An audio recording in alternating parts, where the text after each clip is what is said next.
Am I the a-hole for not letting my ex sleep in the shed? My ex and I broke up almost a week ago. We were together for 9 years. Her 2 biological kids have also lived with me for this time as well. I pay for the house and have been the sole breadwinner the majority of the time. She's got a job now that's relatively new. I told her the kids can stay as long as they want, and she can stay too until she can get her finances in order, probably a few months at least. At one point in our conversations, I mentioned that if we broke up, I wouldn't want to stay in the house because it would hurt too much, all those memories in an empty house. Well, since then I've 1. Looked at the housing market, and it's not a place I want to be right now. 2. The things she has said and done since then don't have me missing her terribly at the moment, only what we used to have, and 3. She said she won't take the girls from me, so I'd like to keep the house so they have somewhere to be when they visit. Now, she wants me to move out of my own house that I pay for in full so that I can rent it out to her, so the kids don't have to move. Alternately, she wants to live in my shed. While I wish the situation was different and the kids would never have to move and leave their home, she did break up with me and I have no legal claim over the kids, so they can't legally stay with me if she lived separately. Am I the a-hole for not moving out of my house for the kids' sake or letting my ex live in my shed? Now for the top comments. Not the a-hole. I'd get legal advice so she doesn't end up with your house. Is that a thing that is possible even if she isn't on the title, loan, and can't afford it? You don't want to chance it. Get a lawyer.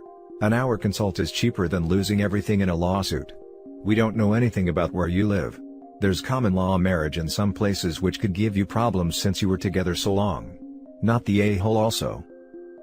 Very true, thank you for that advice. Not the a-hole, but it is weird to have your ex in the shed. If she can afford to rent your house, she can afford a similar place nearby. That's true, she just doesn't want the kids to have to move and leave their rooms and home, which I get. But you're right, she could rent nearby and they wouldn't have to change schools or lose their friends. I think she plans to rent it on the cheap, free, and not at market rate. But also, really weird when you start dating again to have your ex in the shed. LOL, I know. I was thinking about that this morning. 'Cause I thought to myself, maybe I could take out a smaller loan and add an addition she could stay in that would offer her more space and a separate entrance and whatnot. But then I thought about the day when I have someone over and they hear her come in and I have to explain that. Now for the next story. Am I the a-hole for telling my soon-to-be ex-husband that he can't spend our money on his girlfriend? So, about a month and a half ago my 32 female husband, 37 male, texted me and told me he didn't know about us, then called later that night to say he wanted a divorce. That he wasn't happy. The very next day, he went to her, 23 female, house. And he's been there pretty much ever since. We have 3 kids, 12 male, 6 female, and 1 male. I've been a stay-at-home mom the last year and a half, to be with our youngest and because of COVID. So, this has left me scrambling, trying to wean our son, find childcare, and get a job. By myself. My ex is staying over an hour away with her. We have pretty much no savings, and he's still paying the bills here until I can find a job and childcare. Now, I've had calls back about jobs, but every daycare I have contacted is full. All of them. Not one accepting 1-year-olds. My ex is spending hundreds of dollars on this girl. He takes her out to eat, buys her things, they go to bars. Also, let me say, a month before he told me he was leaving us, we were looking at houses and planning a move. The kids and I were blindsided. We didn't fight a lot. He works 3rd shift, so the most we argued about was that he didn't spend enough time with the kids. But we didn't have a bad marriage. I cooked, cleaned, took care of all childcare and household duties. I paid bills. He worked and slept. Anyway, I've been telling him not to spend our money on her. I need to be able to afford to get my son into daycare if I'm going to get a job. But now all he says is that it's his money, and I can get a job. Which I'm trying, and he's no help. I can't do anything without someone to watch my 1-year-old. But I've told him that it's our money until those papers are signed or until I can get a job. He's calling me a petty jealous a-hole, but I think he's the one being unreasonable. He practically abandoned our children. Only sees them because I lost it, because our children are having breakdowns and don't understand why he doesn't want to be with us. And was irritated I put them in therapy. Anyway, am I the a-hole for telling my ex that he can't spend our money on his new girlfriend until we're divorced or I have a job? Or am I just an entitled butt? Not the a-hole. Take bank statements from when you suspected this affair started and go see an attorney. Also bring a list of your household bills and estimated child care cost. Bring pay stubs from him too. The attorney will take it from there. Yeah, this. OP, stop worrying about your ex's feelings. Worry about keeping a roof over your kids' heads. Lawyer up. Clearly he doesn't care about her feelings. I'd like to see the update in a couple of months where he won't feel so good with his child, meaning his girlfriend. Not the a-hole, and you need a divorce attorney immediately. Don't delay another day, start looking right now. I've found one. I plan on calling Monday. I'm definitely going for child support and alimony. If you have the option, then I would call today, rather than wait the weekend. Honestly, you need someone ASAP. Very low chance you two are going to agree on how to spend money. Stop wasting your breath on this and get a lawyer. You can't afford not to get one. The lawyer can file for you to get support until the divorce is finalized. Not the a-hole, but it's a futile task to try to argue with someone who thinks it's okay to leave the rest of his family, including 3 small children, with 0 income to live on. Stop wasting your time and start fighting for your legal rights. Not the a-hole. Firstly, you should get a lawyer. Where I'm from, the main breadwinner, most times the guy, pays for both lawyers, so you should see if it's like that for you. That man is selfish and a total a-hole. Thank you, thank you. Other people keep telling me how generous he is, that he's still paying the bills right now, and I feel like it's the least he can do. He's not helping me find childcare for his kids, and I honestly don't know what to do. Edit, I just wanted to say thank you to everyone. I'm doing some more shopping for lawyers and I'm going to look into other resources. I'm not going to listen to my ex anymore. I'm going to apply for low-rent housing and food stamps until I can get on my feet. He told me not to. It's so nice to hear that I'm not the a-hole. I feel like I'm in the right, but others have been telling me otherwise. So, thank you again.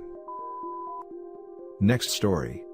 Am I the a-hole for refusing to let my soon-to-be ex-wife and her boyfriend have a key to my house to help get our children off the school bus? So the details are this: my wife cheated, yet again, as well as fell back into her old substance habit.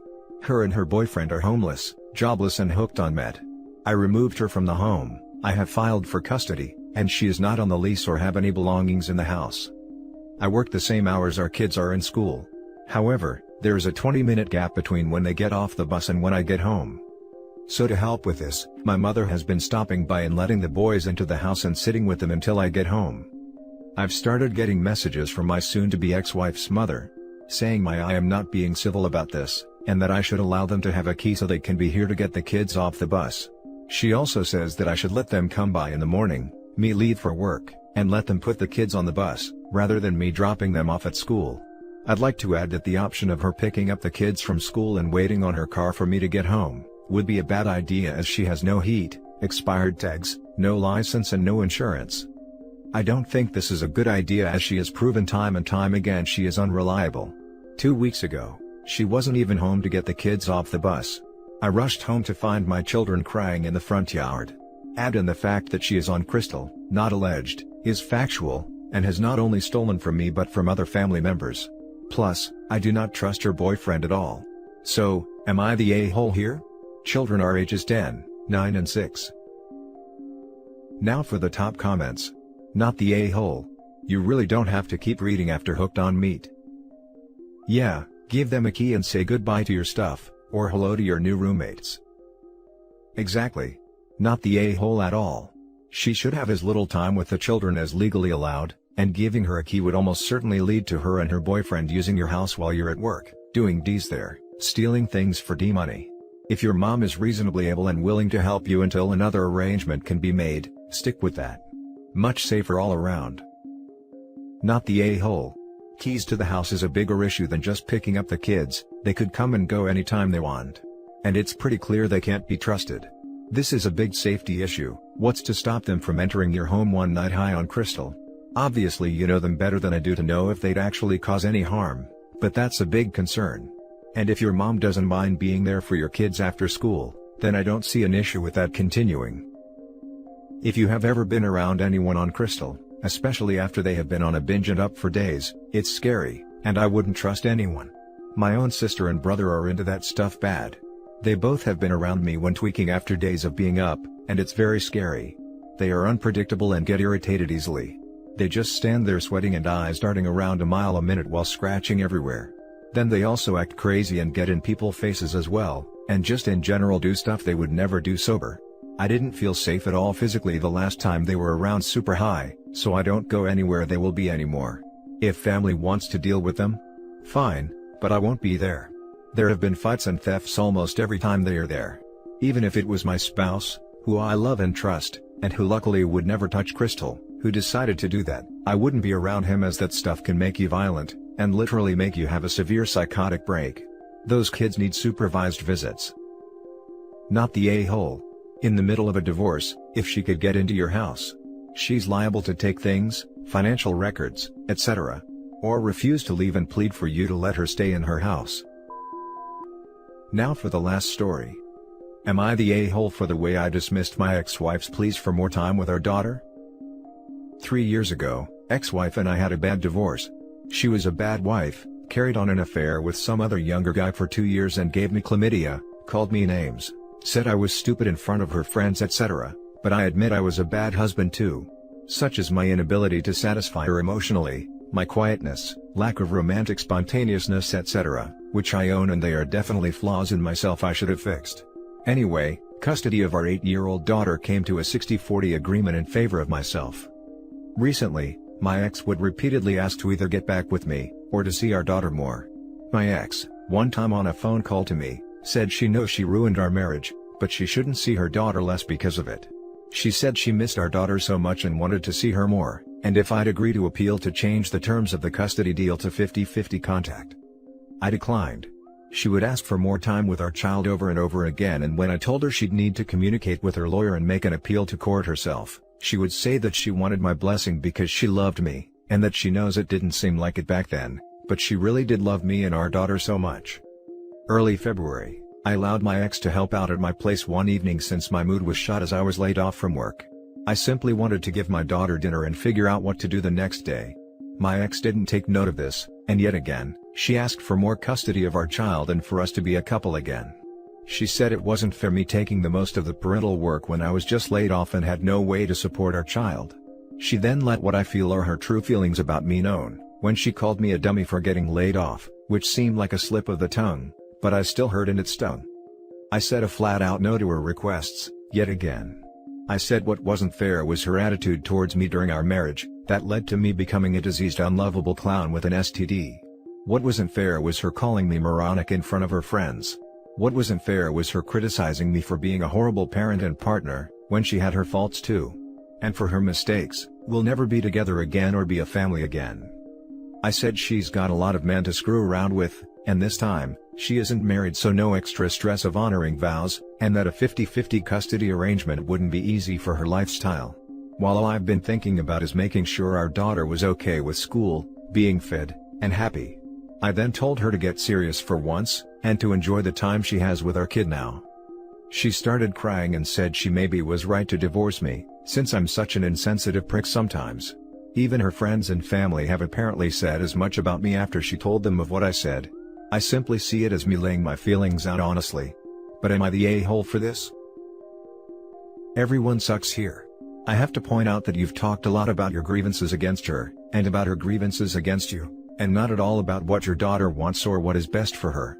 Difficult as it is, put your own hurt feelings aside and make that your focus. OP got primary custody for a reason. She is trying to manipulate him into getting more, using her daughter as leverage. Not the a-hole. She sounds toxic. Wounds take time to heal. If you're not ready to agree to give her more time with your daughter, there's nothing wrong with that. The courts were in your favor for a reason, don't forget that. She made her own bed. No, they both sound toxic. He's placing his hurt feelings above his daughter's best interests. Yes, the courts obviously gave him more custody, but as long as she's not abusive to their daughter, which she clearly is not, as he actually stated that she is a great mother, she shouldn't be kept from her. I see this all the time with divorced couples who hold relationship resentment. If your ex misses their kid and just wants an opportunity to see them more, and the kid wants to see them too, it's pretty terrible to stop that from happening. Again, I understand he holds greater custody, so if he doesn't want to relinquish to 50-50, that is understandable. I get it. But letting her take her out for a movie or something, for example, on one of his days shouldn't be such an issue. Assuming the kid wants to go too, of course. Everyone sucks here. Sounds like neither one of you have been a good partner. It also sounds like you were punishing your ex for how she treated you and using your daughter for that, which is a major a-hole thing to do. Unless your wife treated your daughter badly, how she treated you shouldn't have any bearing on when she sees her, unless there was mistreatment. I understand why she would ask you first about changing the agreement, but honestly, she should just take it to the court. Everyone sucks here. Your reasoning sounds entirely based on how messy your relationship is, and nothing to do with what is best for your child. You two can have a 50-50 arrangement and still not get together. You say her lifestyle is unsuitable for this arrangement, but you haven't said how. The biggest question here is, has her situation changed since your divorce to be one that's more suitable for a 50-50 arrangement? How old is your child? And depending on their age, what do they think? You and your ex sound like a toxic mess together, and from the sounds of things, it's a good thing you got divorced. But the lingering feelings from the divorce seem to be having a significant impact on your ability to co-parent, which isn't really fair on your child. And that's it for this video, guys. If you have thoughts to share, leave a comment below. Don't forget to hit like and subscribe if you like this content. I'll catch you in the next one. Good day, everyone.